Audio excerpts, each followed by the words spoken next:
Hello दोस्तों, मैं आपका गाइड, आपका दोस्त अनुराग पांडे और आप देख रहे हैं हमारा यूट्यूब चैनल। यूपीपीसीएस प्री 2021 का सीसेट का पेपर चल रहा था, जिसमें हम पिछली वीडियो में 59 प्रश्न कंप्लीट किए हैं। आज हम उसके आगे देखेंगे और आज वाले वीडियो में 2021 का पूरा प्रश्न कवर कर देंगे। ठीक है, हो सकता है कि मैथ के कुछ प्रश्न हम छोड़ेंगे। ठीक है, वीडियो भी बाइलिंगुअल है, हिंदी में भी और इंग्लिश में भी है। ठीक है, तो दोनों लोग इसको देख सकते हैं, अच्छे से पढ़ भी सकते हैं। ठीक है, अब कोई समस्या अगर होती है ना, तो आप लोग हमसे पूछ सकते हैं सीधे तौर पे आके। ठीक है, तो 60 नंबर प्रश्न छोड़ ही देंगे, क्योंकि मैथ है और मैथ में थोड़ा सा क्या है कि हाथ हमारा तंग है ना। लेकिन फिर अगला प्रश्न नहीं छोड़ेंगे। 61 नंबर प्रश्न है, एक्स का न्यूनतम मान क्या होगा जिसके लिए संख्या 3x + 63 ब्रैकेट बंद है, फिर प्लस 640 पूरी तरह 17 से विभाजित हो जाए। तो कौन सी मतलब x का न्यूनतम मान क्या हो सकता है। विकल्प में अगर सॉल्व करना चाहें, देखिए जैसे दिया गया है, क्या दिया गया कि आपका ये दिया गया है। ठीक है, तो हम x का मान 3 अगर रखें, x = हम 3 कर लेते हैं, तो हम 3 वैसे के वैसे मतलब पूरा सवाल उतार लेंगे। इसके बाद हम बराबर करके इसको थोड़ा सा सॉल्व कर लेंगे। कैसे करेंगे कि 3x का मान हमने 3 रखा ही है, तो फिर 3 + 63 + 640 = सबको प्लस कर लेंगे, तो आ जाएगा 838। ठीक है, अब 838 17 से विभाज्य नहीं है। ठीक है, तो ये 17 से विभाजित नहीं है, मतलब क्या है कि भाई हमने क्या किया कि x का मान 3 रखा था। ठीक है, लेकिन अब हम क्या करेंगे, x का मान 7 रख लेते हैं। एक बार 7 भी रख के देख लेते हैं, क्योंकि न्यूनतम मान पूछा जा रहा है। तो या तो 3 है, सबसे न्यूनतम तो यही दोनों दिख रहे हैं अभी इसमें, है ना। तो सबसे न्यूनतम में हमने पहले 3 रखा, फिर अब 7 देख लेते हैं। तो 7 जब करेंगे ना, तो x का मान 7 रख देंगे, तो ये प्लस जो है ना वो हो जाएगा टोटल 850। अब 850 जो है 17 से पूरी तरह विभाजित है, तो इसका सही उत्तर हो जाएगा 7 हो जाएगा। ठीक, आगे देखते हैं। समस्या समाधान प्रक्रिया अनिवार्य रूप से एक भ्रमण है। The problem solving process is essentially an excursion throw.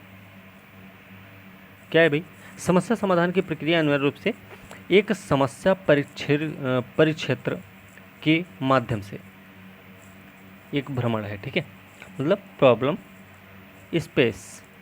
Okay, इसका सही उत्तर हो जाएगा समस्या परिक्षेत्र के माध्यम से, या फिर प्रॉब्लम स्पेस इंग्लिश में। इसकी व्याख्या देख लेते हैं, अगर देखना चाहें तो समस्या समाधान प्रक्रिया के माध्यम से कुछ काम किया जा सकता है। जैसे समस्या को परिभाषित कर सकते हैं, समस्या का कारण निर्धारित कर सकते हैं। हमने पिछले वाली वीडियो में इसके बारे में बता रखा था कि समाधान के लिए विकल्पों की पहचान भी करेंगे, उन्हें प्राथमिकता देंगे, चयन करेंगे, फिर समाधान लागू होगा। एक सफल संगठन को प्रभावी ढंग से प्रबंधित चलाने के लिए नेतृत्व को अपने कर्मचारियों का मार्गदर्शन करना और समस्या समाधान तकनीकों से विकसित करना चाहिए। मतलब कि समस्या समाधान प्रक्रिया अनिवार्य रूप से समस्या परिक्षेत्र का एक भ्रमण होता है। ठीक है, चलिए आगे देख लेते हैं। ये वाला प्रश्न नहीं देखेंगे, 63 है। अगला प्रश्न देख लेते हैं। कहा जा रहा है, if in a code language pant is written as 74128 and excel as 93596, then how will accept be written in that code। ठीक है, मतलब यदि कूट भाषा में पैंट को 74128 लिखा जाता है और एक्सेल को लिखते हैं 93596, तो उसी कूट से एक्सेप्ट को कैसे लिखा जाए। तो कैसे लिखा जाए भाई, अब देखिए पैंट को अगर हम देख लें तो P का मान है 7, ठीक है, A का मान है 4, समझ रहे, I का मान हो जाएगा 1, N का मान हो जाएगा 2, तो T का मान क्या है, T का मान हो जाएगा भैया 8, ठीक है। एक्सेल का भी देख लेते हैं, तो E का मान हो जाएगा 9, X का मान 3, C का मान 5 और E का मान 9 तथा L का मान हो जाएगा 6। इस तरीके से हो जाएगा। तो एक्सेप्ट को क्या लिखेंगे, E इक्वल टू 9 है, आपको पता है, और T इक्वल टू 8 है ना। तो देखिए लास्ट में 8 सभी में दिख रहा है, डी वाला छोड़ के, और ई वाले पे 9 भी दिख रहा है सब जगह, है ना। ए इक्वल टू 4 भी है, एक्सेप्ट सबसे पहले 4 जिसमें है वही इसका सही उत्तर हो जाएगा, तो इसका सही उत्तर क्या हो जाएगा, ए हो जाएगा, ठीक है। 4 5 5 9 7 8। अगला प्रश्न देख लेते हैं। 7 पोल्स हैं P Q R S T U V are put in such a way that the distance between the next two decreases by 1 meter. The distance between the first two poles P and Q is 10 meter. What is the distance between first pole P and the last pole V? ठीक है, मतलब ये है कि 7 खंभे लगे हुए भाई, P Q R S T U V। अगले 2 खंभों के बीच की दूरी 1 मीटर कम होती चली जाती है, लेकिन ये भी बता दिया गया है कि P और Q के बीच की दूरी है 10 मीटर। तो पूछा भी गया है कि P और V के बीच में कितनी दूरी है, ठीक है, सिंपल है भाई। P और Q के बीच में हम इस तरीके से अगर करें तो हमने यहाँ लिख दिया P, यहाँ पे लिख दिया Q, R S T U V, ठीक है। बीच की दूरी बतानी है इसमें हमको, ठीक है, ये T के बीच की दूरी और ये यहाँ की, इन दोनों के बीच की दूरी बताई गई है 10। शर्त ये भी है कि अगले जो खंभे हैं ना, दोनों के बीच की दूरी में 1 मीटर की कमी भी हो रही है बराबर से। तो इसका 10 है तो इसका 9 हो जाएगा, इसका 8 हो जाएगा, इसका 7 तो इसका 6, इसका 5 हो जाएगा। अब हम जोड़ लेते हैं इन सबको, 10 9 मतलब 19 प्लस 8 27 प्लस 7 34 34 प्लस 6 40 और 40 प्लस 5 कितना हो जाएगा 45। तो इसका सही उत्तर क्या हो जाएगा 45 मीटर, ठीक है। चलिए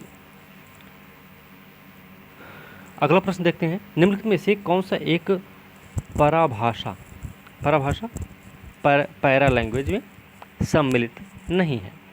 अब देखिए, आवाज़ गुणवत्ता है, मौखिक अंतःक्रिया है, वाक गति है, स्वरमान है। तो जो इसमें देखिए मौखिक अंतःक्रिया होती ना, ये पैरा लैंग्वेज में शामिल नहीं होती। पैरा लैंग्वेज होता क्या है, पैरा लैंग्वेज मेरा संचार का एक घटक है, ठीक है। पैरा लैंग्वेज के अध्ययन को पैरालिंग्विस्टिक कहा जाता है। आविष्कार इसका 1950 में जॉर्ज एल ड्रेगर के द्वारा किया गया था।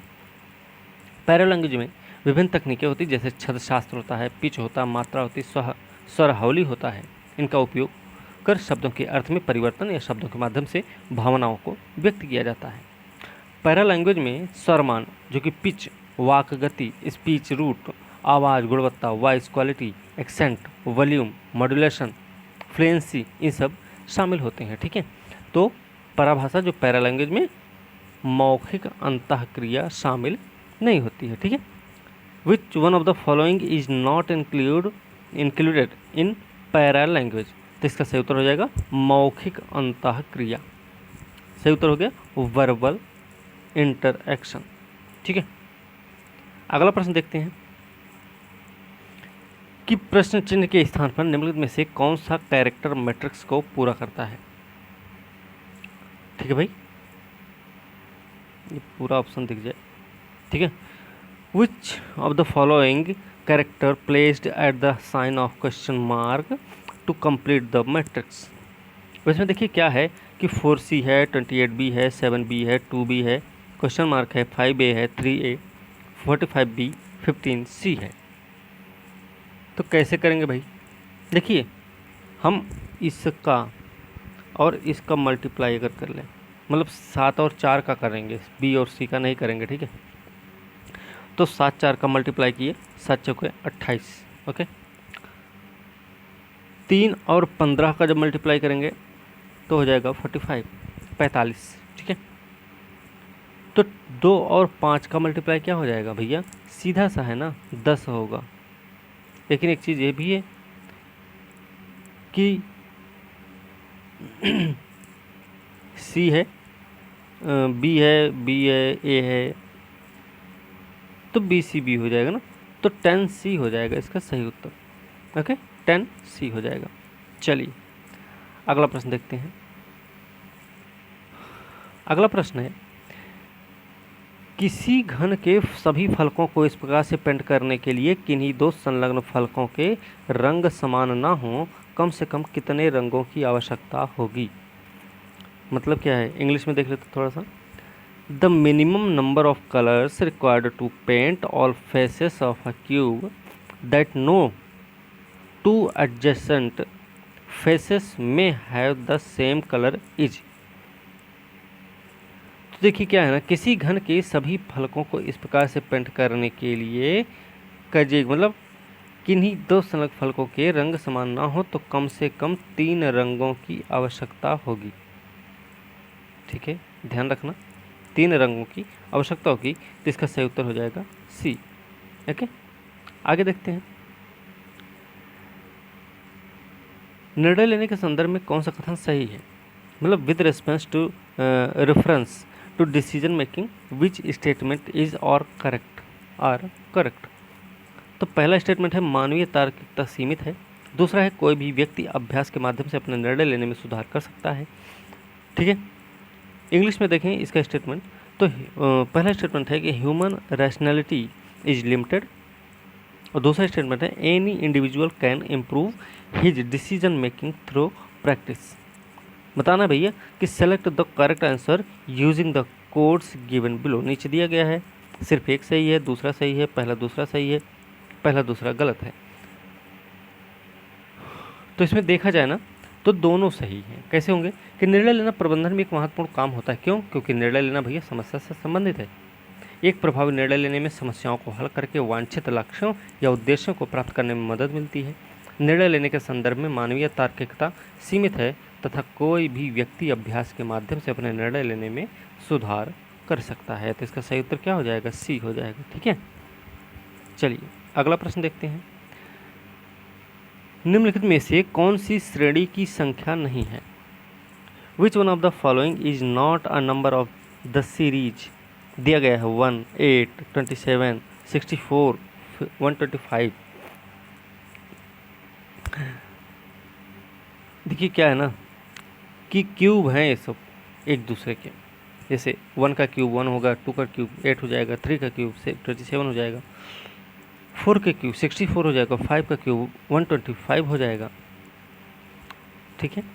सामने 3 और रखे गए हैं 1, 2, 3, 4, 5, तो 6 भी आएगा, 7 भी आएगा, है ना। तो 6 का हो जाएगा 216, ठीक है।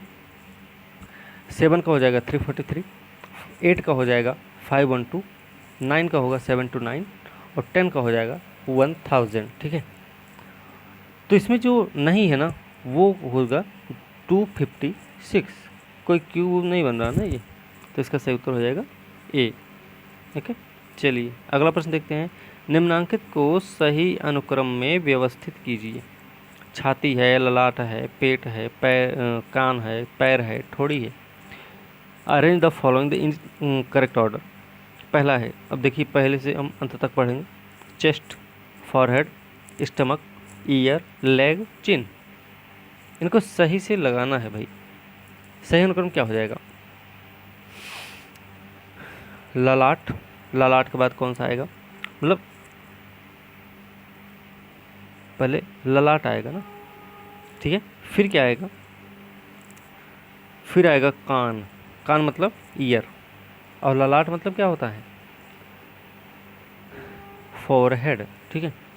फोरहेड ईयर हो गया। फिर उसके बाद क्या आएगा? उसके बाद आएगा चिन।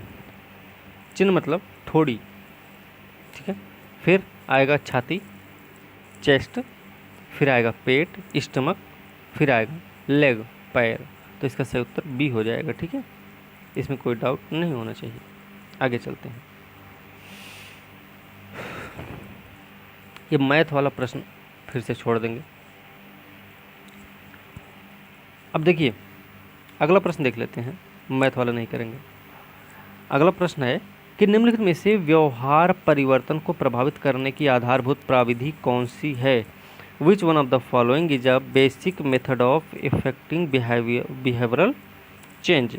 कम्युनिकेशन है, रिकॉर्डिंग है, ऑप्टिमल रेस्ट है, रिदमिक इवेल्युएशन है। तो इसमें कौन सा सही होगा भाई? देखिए इसमें सही उत्तर जो हो जाएगा ना, कम्युनिकेशन होगा। व्यवहार परिवर्तन को प्रभावित करने की आधारभूत प्रविधि क्या होती है? ये होती संप्रेषण, कम्युनिकेशन होता है। क्या है संप्रेषण? दो या दो से अधिक व्यक्तियों के बीच मौखिक, लिखित, सांकेतिक, प्रतीकात्मक माध्यम से विचार और सूचनाओं के प्रेषण की प्रक्रिया होती है। ध्यान रखना, संप्रेषण जो है व्यवहार परिवर्तन को प्रभावित करने की आधारभूत प्रविधि होती है। तो इसका सही उत्तर हो जाएगा संप्रेषण। ठीक है, चलिए अगला प्रश्न देख लेते हैं। अगला फिर से मैथ है। ठीक है, इसको अच्छा देख लेते हैं। चलिए क्या है प्रश्न कि किसी परीक्षा में 30 विद्यार्थियों द्वारा प्राप्त किए अंकों का बंटन निम्नलिखित सारणी में दिया गया है। In an examination the distribution of marks obtained by 30 students is given in the following table. तो मार्क्स दिए गए कल क्लास इंटरव्यू में कि 10 से 25 के बीच में 2 स्टूडेंट हैं, 25 से 40 में 3 हैं, 40 से 55 में 7 हैं, 55 से 70 में 6 हैं, 70 से 85 में 6 हैं और 85 से 100 में 6 हैं। ठीक है, तो बताना है अंकों का बंटन दिया गया है इसमें। तो पूछा क्या गया है? पूछा ये गया है कि इन आंकड़ों का बहुलक क्या है, मतलब the mode of the data is. ठीक है, अब देखिए तालिका से स्पष्ट ये लग रहा है कि सबसे ज़्यादा छात्रों की संख्या 7 है। 7 सबसे ज़्यादा है। जो वर्ग है अंतराल है 40 से 55 का। ठीक है, 40 से 55 वाले में 7 हैं सबसे ज़्यादा। बहुलक अगर देखा जाए फार्मूला होता है प्लस, ठीक है, F1 माइनस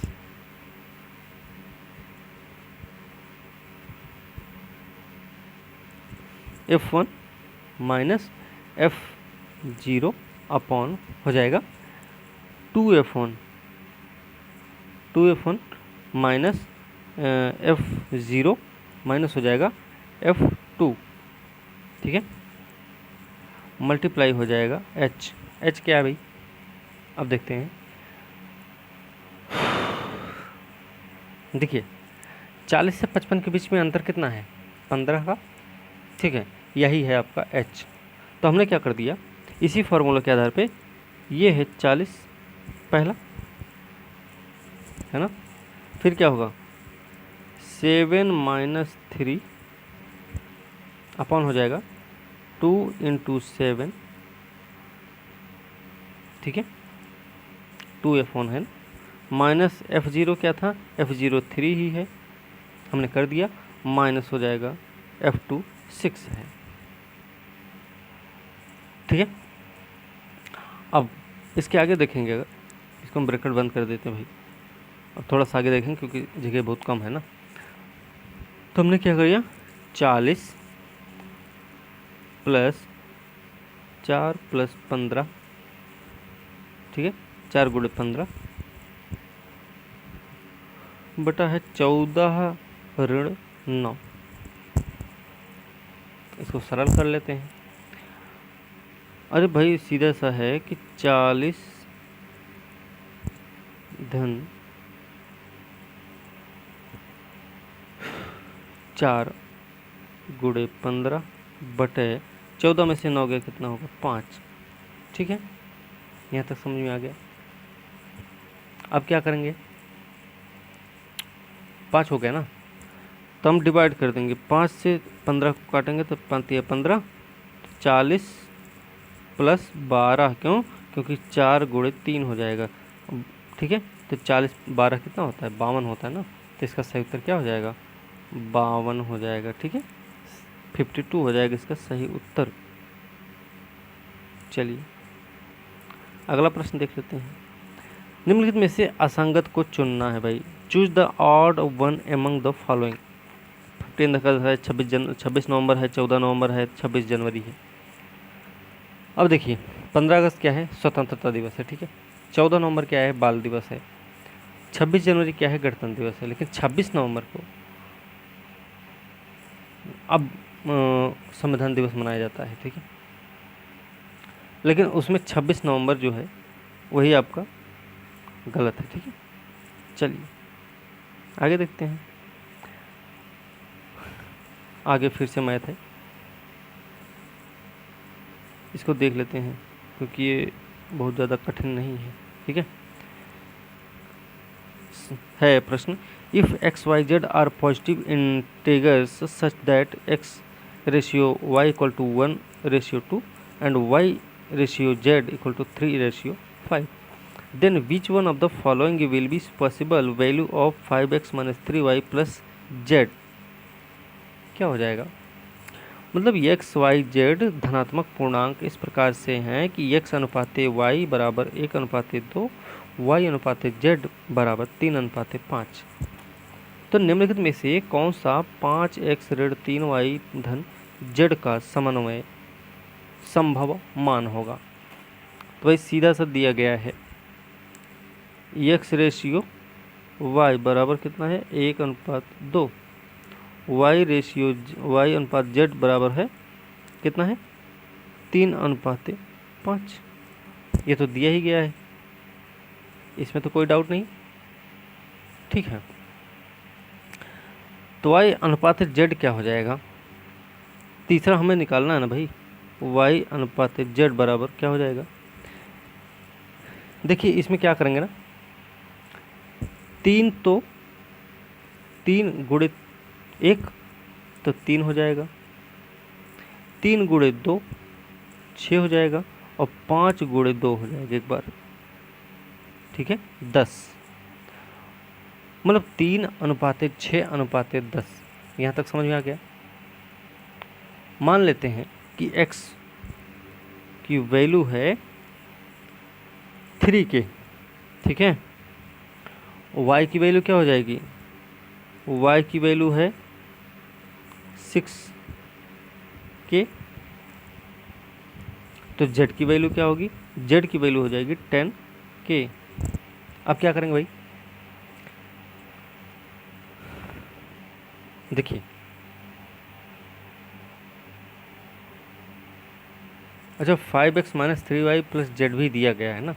ठीक है, तो अब 5x माइनस 3y उसी सवाल पे आ जाते हैं, सीधा दिया गया है। तो 5x की वैल्यू क्या है? 3 के है ना, तो 5x है तो 5 गुने हो जाएगा 3 के, माइनस है ना, माइनस हो जाएगा 3y दिया गया है। तो 3 y की वैल्यू क्या है? 6 के है, प्लस है z की वैल्यू क्या है? z की वैल्यू है भैया 10 के। तो अब इसके आगे देखते हैं। इसके आगे जब आगे बढ़ेंगे हम तो 5 का 3 से गुणा हो जाएगा, 15 के हो जाएगा, माइनस हो जाएगा 18 के 6 3 18 के हो जाएगा, के हो रहेगा, के ना भूलना है। फिर z भी है तो प्लस z है कितना? 10 के 10 के। अब क्या करेंगे? इसको हम माइनस प्लस कर लेंगे तो ये आ जाएगा कितना? अब देखिए 15 के माइनस 18 के है, इसको अगर प्लस माइनस करेंगे तो आ जाएगा 15 में से 18 माइनस करेंगे, क्योंकि ये माइनस है और बड़ी संख्या 18 है तो माइनस आ जाएगा 3 के, प्लस हो जाएगा 10 के, तो बराबर कितना हो जाएगा भैया 7k, है ना, 7k हो गया। अब दिए गए विकल्पों में से केवल 196, इसमें देखिए जो आपके विकल्प दिए गए हैं 180, 190, 196 और 200 है। तो इनमें से एक संख्या ऐसी है जो 7 से डिवाइड हो सकती है ना। तो इसका सही उत्तर क्या हो जाएगा, 5x - 3y + z का जो संभावित मान है वो है 196, है ना। 7k इक्वल टू होगा 196, तो डिवाइड कर दीजिए पूरा आ जाएगा, ठीक है। तो सही उत्तर हो जाएगा 196। चलिए आगे देखते हैं। अंतर्वैयक्तिक संघर्ष का सबसे अधिक उद्धृत स्रोत है, अंतर्वैयक्तिक संघर्ष का सबसे उद्धृत स्रोत होता है कमजोर संप्रेषण, मतलब कि the most frequently cited source of interpersonal conflict is, क्या है, कमजोर संप्रेषण, पुअर कम्युनिकेशन। मतलब क्या है, आंतरिक संकट के रूप में परिभाषित किया जाता है अंतर्वैयक्तिक संघर्ष को, जो किसी व्यक्ति के मस्तिष्क में आमतौर पर कुंठाओं के कारण होता है। अंतर्वैयक्तिक संघर्ष का सबसे अधिक उद्धृत स्रोत होता है कमजोर संप्रेषण, ठीक है। चलिए अगला प्रश्न देखते हैं, आज ज़्यादा लंबी वीडियो नहीं होगी फिलहाल। संख्याओं के युग्म का चयन करें जो अन्य से भिन्न हो, मतलब choose the pair of numbers which is different from others. तो देख लेते भाई, इन सबको मल्टीप्लाई कर लेते हैं ना एक दूसरे से। 14 का 12 से करेंगे, 28 का 6 से करेंगे, 34 का 6 से करेंगे, 42 का 4 से कर लेंगे। जो 14 का 12 से अगर करते हैं तो 168 आता है, 28 का 6 से करेंगे वो भी 168 आएगा, 34 का 6 से करेंगे तो कितना आएगा, तो भैया 34 का 6 से हमने कर दिया 204 आ जाएगा, ठीक है। और एक और है अभी बचा 42 × 4, इसका भी गुना करने पे 168 ही आएगा। तो सही उत्तर इसका हो जाएगा 34 × 6, ठीक है। चलिए आगे प्रश्न देख लेते हैं, एक मिनट। हाँ, प्रश्न है कि सूर्योदय के बाद एक सुबह मोहन और सोहन एक लॉन में एक दूसरे की ओर पीठ करके खड़े हैं, ठीक है। हो सकता है ठंडी का मौसम रहा हो, दोनों को रोशनी की ज़्यादा ज़रूरत रही हो, ऐसा हो सकता है, लेकिन दोनों ऐसे कैसे खड़े होंगे, एक को पीछे होना ही पड़ेगा फिलहाल। चलिए,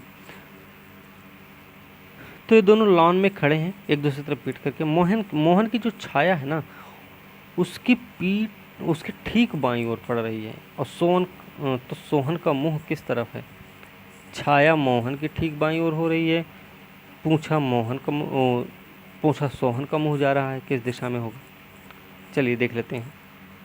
मतलब है, one morning after sunrise Mohan and Sohan were standing in a lawn with their back towards each other. Mohan's shadow fail exactly towards left hand side, which direction was Sohan's face। तो क्या है, देख लीजिए, सूर्य पूरब में ही निकला, सुबह का टाइम है तो सूर्य पूरब में ही रहेगा, कन्फर्म है, ठीक है। सोहन और मोहन दो लोग खड़े हैं। अगर मोहन को बता दिया गया कि ठीक बाईं ओर उसकी छाया पड़ रही है, तो भाई मोहन की ठीक बाईं ओर जो होगा वो पश्चिम ही होगा, है ना। और सोहन की तरफ, सोहन का जो दाहिना होगा वो पश्चिम होगा, ठीक है। ये बात आप ध्यान रखना हमेशा कि आप उत्तर की तरफ मुंह किए हैं तो आपका लेफ्ट होगा पश्चिम, और आप अगर दक्षिण तरफ मुंह करके खड़े हैं तो आपका लेफ्ट होगा पूर्व, ठीक है। ये बात हमेशा याद रखना। तो भाई सोहन का मुंह पूछा गया ना, तो सोहन का मुंह कहाँ जाएगा, पश्चिम की तरफ, है ना। सोहन का ही मुंह पूछा गया ना, तो ये जाएगा पश्चिम की तरफ, पश्चिम नहीं दक्षिण की तरफ, सॉरी, है ना, दक्षिण तरफ मुंह करके खड़ा है ये। चलिए अगला प्रश्न देख लेते हैं फिर। समस्या पर निद्रा एक प्रकार है, मतलब sleeping on a problem is a form of, क्या भाई, इसमें देखिए समस्या पर निद्रा क्या है, एक उद्भवन का प्रकार होता है। एक नई समस्या को हल करने, नवीन समाधान खोजने के लिए पूर्व ज्ञान के लचीले और रचनात्मक पुनर्संयोजन की आवश्यकता होती है। माना जाता है ऐसा कि किसी समस्या को दूसरा प्रयास देने से पहले उसे एक तरफ रख देना समस्या समाधान में सहायक हो सकता है। तो ठीक है, तो इसका सही उत्तर हो जाएगा उद्भवन। उद्भवन बोले तो इंग्लिश में भैया इनक्यूबेशन। ठीक है, चलिए आगे देखते हैं। फिर से मैथ है, इसको लेकिन छोड़ देंगे क्योंकि ये कोण ओण का है तो ये हमें समझ में नहीं आएगा उतना, है ना। हम बताए भी हैं मैथ हमारा थोड़ा सा कमज़ोर है और मैथ के मामले में हम थोड़े से सही नहीं है ना। तो चलिए मैथ वाला पोर्शन फिर से छोड़ देंगे। 82 नंबर प्रश्न पर चलते हैं हम सब। 82 नंबर प्रश्न है कि कथन और कारण के रूप में। कथन है कि संचार के लिए चंद्रमा को एक उपग्रह के रूप में प्रयोग नहीं किया जा सकता।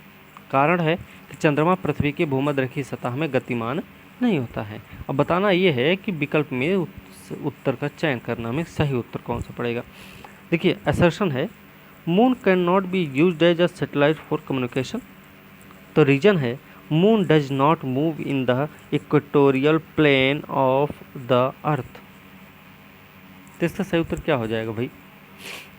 देखिए क्या है ना कि चंद्रमा को एक उपग्रह के रूप में संचार के लिए उपयोग नहीं किया जा सकता है।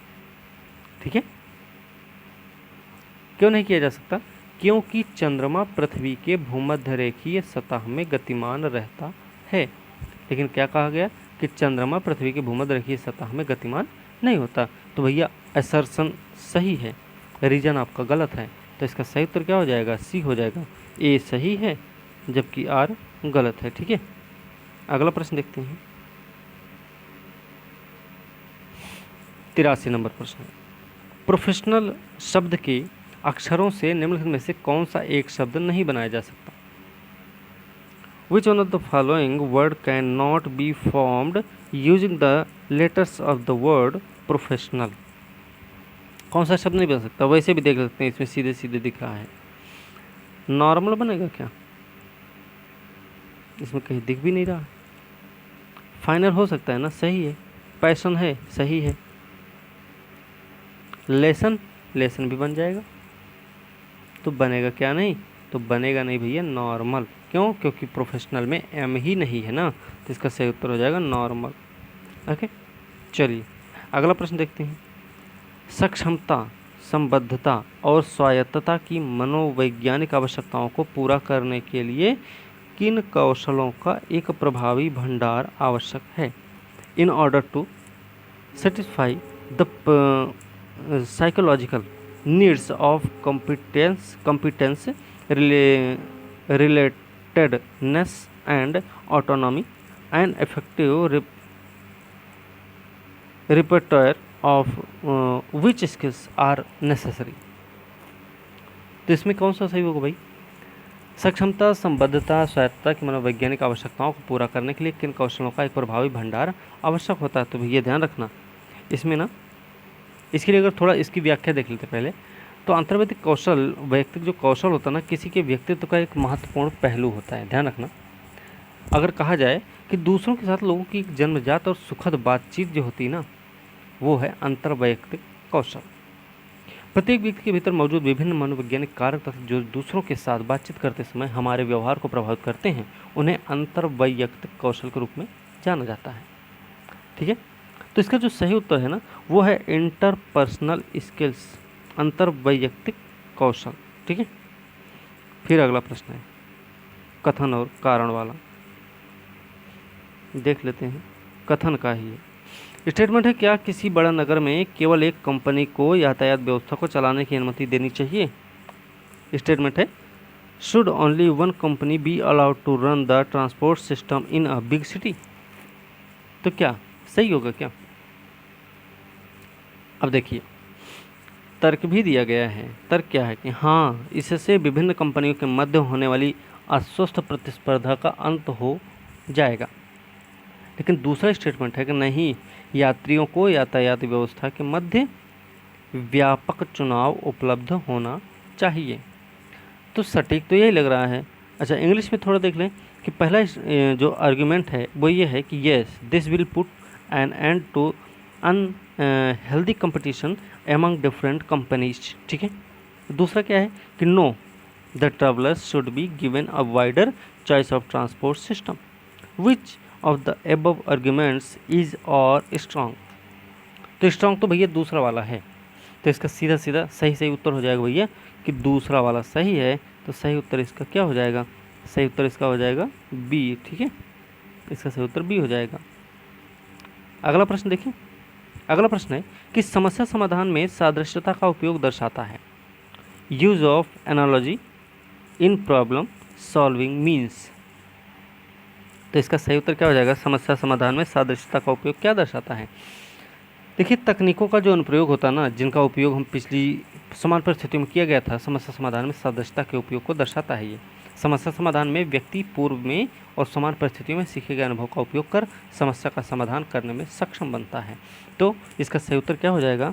इसका सही उत्तर हो जाएगा ए। ठीक है। Application of techniques that were used in the past similar situation. सही उत्तर ए हो जाएगा। क्या? तकनीकों का अनुप्रयोग जिनका उपयोग पिछली समान परिस्थितियों में किया गया था। अगला प्रश्न देखते हैं। एक वायुयान अपने निर्धारित समय से 30 मिनट देरी से उड़ा है और इसे 1500 किलोमीटर दूर अपने गंतव्य समय से पहुंचने के लिए अपनी निर्धारित गति को 250 किलोमीटर प्रति घंटा बढ़ाना पड़ता है।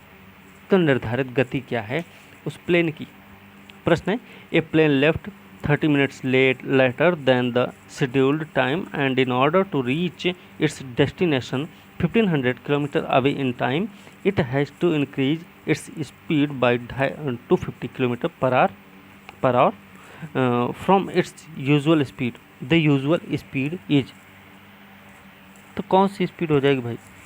अब इसको निकालें तो देखिए, मान लेते हैं कि भाई वायुयान की निर्धारित गति थी x किलोमीटर प्रति घंटा, तो नई गति क्या हो जाएगी? x प्लस 250 किलोमीटर प्रति घंटा हो जाएगी। सॉल्व कर लेते हैं। 1500 किलोमीटर जाना है तो 1500 बटा x माइनस 1500 बटे, ऐसे कर लेते हैं ना,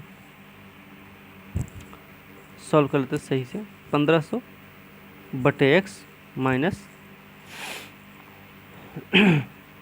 1500 बटे x प्लस 250 बराबर क्या हो जाएगा? 1/2, क्योंकि आधा घंटा लेट है। ठीक है। 30 मिनट बराबर 1/2 घंटा होता है। ठीक है। तो हमने क्या किया आगे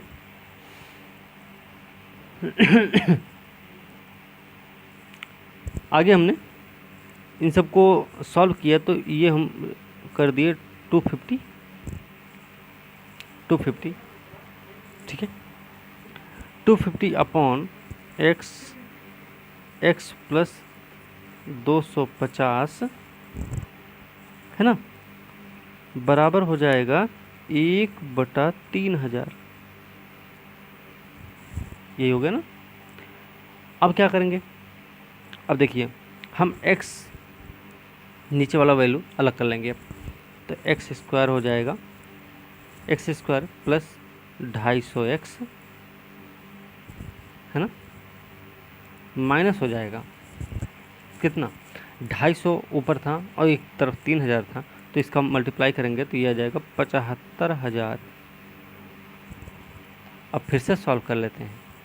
तो क्या सॉल्व होगा? इसको हम इधर ले जाएं क्या? ले लेते हैं, माइनस हो जाएगा है ना। नहीं, माइनस कैसे होगा? ये तो इसी एक ही तरफ है ना दोनों। तो अब ये क्या होगा कि x की वैल्यू निकाल देते हैं। फिर इसमें x की वैल्यू आ जाएगी 750 किलोमीटर प्रति घंटा। ठीक है, सही उत्तर हो जाएगा 750 किलोमीटर प्रति घंटा। तो इसका सही उत्तर हो जाएगा सी। ठीक है ना। चलिए अगला प्रश्न देखते हैं। किसी विकल्प का अनुसरण किया जाता है। कथन क्या है? कुछ फल फूल हैं, कोई फूल नाव नहीं है, सभी नाव नदी हैं, निष्कर्ष क्या निकला? कुछ फल नदी हैं, कुछ नदियाँ नावें हैं, कुछ नदियाँ फल हैं, कुछ फूल फल हैं। विच ऑप्शन इज और टू बी फॉलोड? स्टेटमेंट है some fruits are flowers, no flowers is a boat, all boats are rivers. ठीक है, तो कंक्लूजन क्या निकल रहा कि some fruits are rivers, some rivers are boats, some rivers are fruits, some flowers are fruit. देखो भाई क्या करेंगे ना, एक हमने फल का बनाया, क्या कहा इसने कि कुछ फल जो है ना वो फूल हैं, हमने कर दिया एक तरफ, ये हो गया फ्रूट FR और ये हो गया FL। ठीक है, एक और है कि सभी नाव जो हैं नदी हैं, तो सभी नाव नदी हैं, ये हो गया नाव बोट और ये हो गया रिवर। अब निष्कर्ष में क्या निकल रहा है कि कुछ फल जो हैं नदी हैं, तो भैया फल तो यहाँ है और नदी तो यहाँ है, इसका कोई संबंध नहीं है ना। फिर कुछ नदियाँ नाव हैं, तो रिवर ये है और बोट ये है, तो ये सही हो सकता है। दूसरा वाला स्टेटमेंट तो भाई सही है। तीसरा वाला स्टेटमेंट क्या कहता कि कुछ नदियाँ फल हैं, तो नदी यहाँ है और फल जो है यहाँ पे है। कुछ फल नदी है, कुछ नदियाँ फल हैं, तो नदी और फल का कोई मिश्रण है ही नहीं। तीसरा स्टेटमेंट गलत है, निष्कर्ष। और चौथा क्या है, कुछ फूल जो हैं वो फल हैं, तो ये बात सही है भैया, जब कुछ फल फूल हो सकते हैं तो कुछ फूल फल भी हो सकते हैं। तो इसका सही उत्तर हो जाएगा 2 और 4। तो इसका सही उत्तर क्या हो जाएगा? 2 और 4 इसका सही उत्तर होगा, मतलब C सही होगा। ठीक है, चलिए अगला प्रश्न देख लेते हैं कि संगठनों में अंतर वैयक्तिक संप्रेषण के संदर्भ में निम्नलिखित में से कौन सा कथन सही है? देख लेते हैं कि with reference to the interpersonal communication is in organisations which of the following statements are correct. तो कौन सा सही हो सकता है? देखिए क्या है कि पहला स्टेटमेंट दे रहा है कि an efficient communication is not always effective, मतलब एक दक्ष संप्रेषण सदैव प्रभावी नहीं होता है। दूसरा क्या स्टेटमेंट कि an effective communication is not always efficient, मतलब एक प्रभावी संप्रेषण सदैव दक्ष भी नहीं होता है। तो कौन सा सही हो सकता है इसका? तो भाई देखिए इसका दोनों सही हो जाएगा, है ना। दोनों कथन क्या हैं? सही हैं। तो इसका जब दोनों सही हैं तो इसका सही उत्तर क्या होगा? C हो जाएगा, है ना। C हो जाएगा सही उत्तर। चलिए अगला प्रश्न देखते हैं। यदि टैलेंट का कूट है XEPIRX तो सर्च को कैसे कूट में लिखा जाए? मतलब if the code of talent is XEPIRX how will you code search? करते हैं कोड। ठीक है, चलिए तो देखिए टैलेंट में क्या किया हमने, जो टैलेंट और XEPIRX है ना, तो +4 का अंतर है। T में X का अंतर है +4 का, A में E का अंतर है +4 का, L में P का अंतर है +4 का। तो वैसे ही सर्च का भी हम ऐसे करेंगे, +4 कर डालेंगे। तो इसका सही उत्तर आ जाएगा ना WIEVGL, सही उत्तर D हो जाएगा। ठीक है, अगला प्रश्न है प्रभावी समस्या समाधान का इष्टतम ढंग है। प्रभावी समस्या समाधान का इष्टतम ढंग है to optimal way for effective problem solving is. प्रभावी समस्या समाधान का इष्टतम ढंग क्या होता है? तो इसका सही ढंग होता है भैया पारंपरिक और गैर पारंपरिक चिंतन को संतुलित करना। ठीक है, क्या है कि to balance conventional and non conventional thinking. तो इसका सही उत्तर क्या हो जाएगा? B हो जाएगा ना। अगला प्रश्न देख लेते हैं।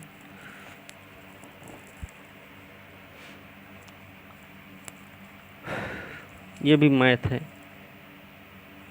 मैथ से पीछा नहीं छूट रहा हमारा, है ना, छोड़ देंगे लेकिन हम।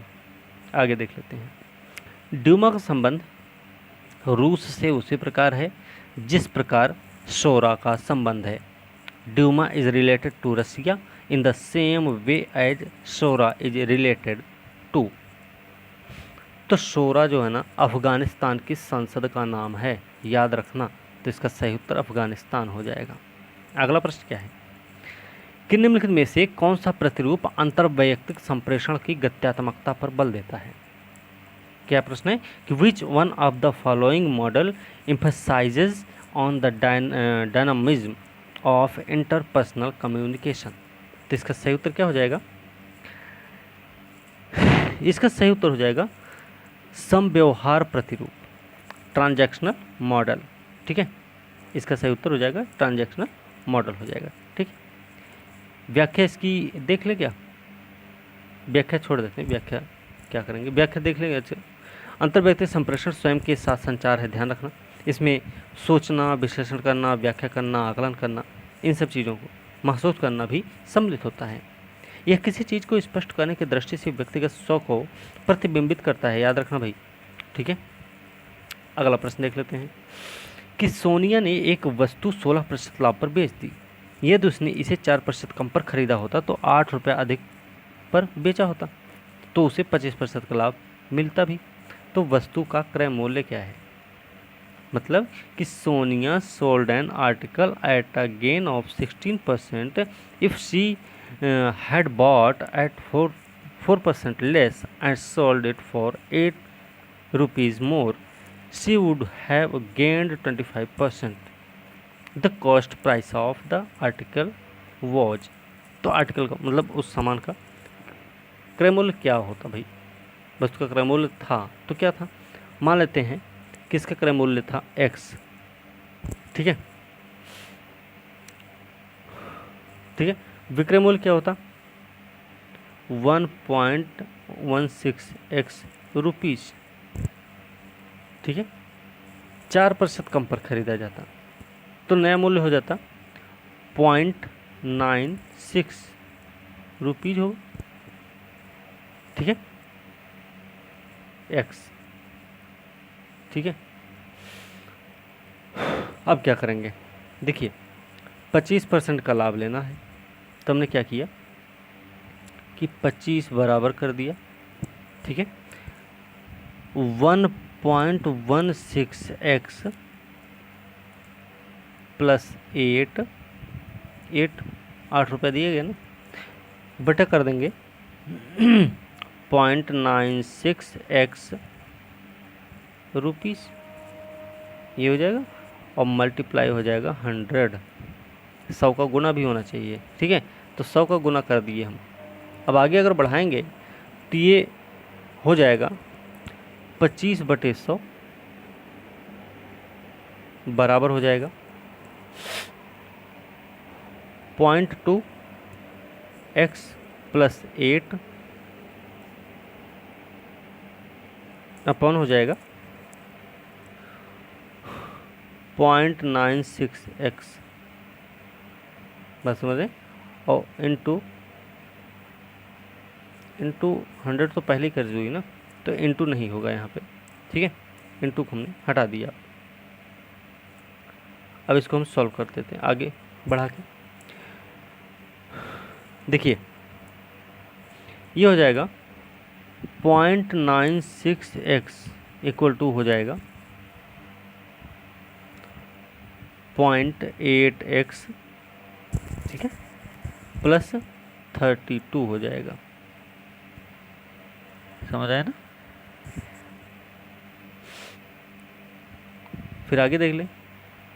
अब देखिए इसको जब आगे बढ़ाएंगे ना तो हम x को अलग कर देंगे, x इक्वल टू कर देंगे कितना, x इक्वल टू हो जाएगा 32/0.16 है ना। तो बराबर क्या हो जाएगा, हमने इसका पॉइंट हटा दिया, यहाँ पे 2 जीरो लगा दिए, तो डिवाइड कर देंगे तो 200 आ जाएगा।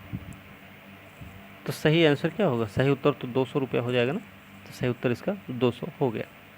अगला प्रश्न देखते हैं। समस्या समाधान में वर्तमान जानकारी को रूपांतरित किया जाता है। समस्या समाधान में वर्तमान जानकारी को रूपांतरित किया जाता है। क्या किया जाता है भाई? In problem solving the present information is converted into, किस में कन्वर्ट करते हैं? कन्वर्ट करते हैं भैया आंतरिक मानसिक प्रतिनिधित्व में, इंटर मेंटल रिप्रेजेंटेशन, इसका सही उत्तर हो जाएगा। ठीक है, याद रखो। अगला प्रश्न देख लेते हैं कि निम्नलिखित श्रृंखला में गलत संख्या ज्ञात करना हमें। Find the wrong number in the following series. तो 7 है, 28 है, 63 है, 124 है, 215, 342, 511, 728, 63, 124, 215, 342, 511, ये है टोटल। अगर हम देख लेंगे तो 7 का क्या है? 2 क्यूब -1, सब क्यूब -1 ही है सभी में। ठीक है, तो चलिए 2 क्यूब -1 है, 3 क्यूब -1 है, 4 क्यूब -1 है, 5 क्यूब -1 है, 6 क्यूब -1 है, 7 क्यूब -1 है, 8 क्यूब -1। ठीक है, ये होना चाहिए पूरा।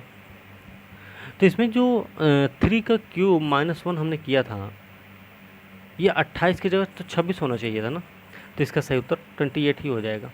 ठीक है, इसमें ज़्यादा दिमाग नहीं लगाना है। चलिए आगे देख लेते हैं। सृजनात्मक समस्या समाधान संबंधित है। सृजनात्मक समस्या समाधान संबंधित है, किससे संबंधित है?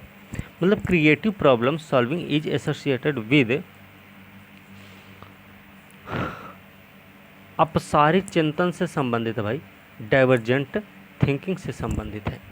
ठीक है, अगला प्रश्न देख लेते हैं। विवाद सदैव समाहित करता, मतलब कंट्रोवर्सी ऑलवेज इन्वॉल्व्स, किसको समाहित करता है? ये हमेशा ना मतभेद को बढ़ाता है। ठीक है, डिसएग्रीमेंट को बढ़ा देता है। अगला प्रश्न है, और ये अंतिम प्रश्न है कि व्यक्ति के कार्य समय का लगभग कितने प्रतिशत भाग अंतर्वैयक्तिक संप्रेषण में व्यस्त होता है? What approximate percentage of individuals working hours is engaged in interpersonal communication? तो इसका सही उत्तर क्या हो जाएगा? इंट्रा का अर्थ होता है भीतर। ठीक है, अतः किसी व्यक्ति के भीतर होने वाले संप्रेषण को इंट्रापर्सनल संप्रेषण कहा जाता है। इंट्रापर्सनल संप्रेषण अदृश्य होता है भाई, और व्यक्ति के कार्य समय का लगभग 80 से 90% भाग अंतर्वैयक्तिक संप्रेषण में व्यस्त होता है। तो 80 से 90% आ जाएगा। ठीक है, तो इसका सही उत्तर ए हो जाएगा। तो भैया आज ये आपका पूरा हुआ 2021 का पेपर। ठीक है, सी सेट का है। अगली जो वीडियो होगी वो 2020 से संबंधित रहेगी, और इसी तरीके से हम करीब 2015 या 14 तक नहीं तो 2013 तक कर देंगे। ठीक है, सॉल्व कर देंगे। आप लोग अगर इसको अच्छे से समझ लेंगे तो ये आपकी परीक्षा में बहुत लाभदायक हो जाएगा, आपकी परीक्षा में बहुत सारी मदद मिल जाएगी।